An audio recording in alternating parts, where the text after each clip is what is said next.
бағытта іс-қимыл жасағысы келеді. Сол жақсы тәрбиелеп беру үшін бірінші өзімізден бастаған жөн болады. Тамасы процессуалдық құқықтың институты болғандықтан, оны тағайындау мен жүргізудің мәселелері процессуалдық заңның нормаларымен реттеледі. Аталған білімдердің алдын ала тергеуде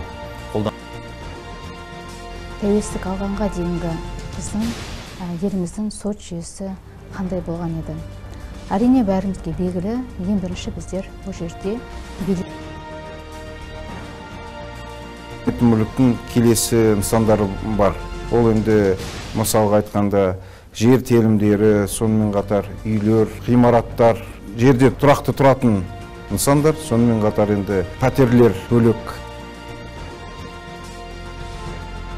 Жаңадан толықтырулар бойынша аталған құқық бұзушылық бойынша, яғни автокөлікті алкоголь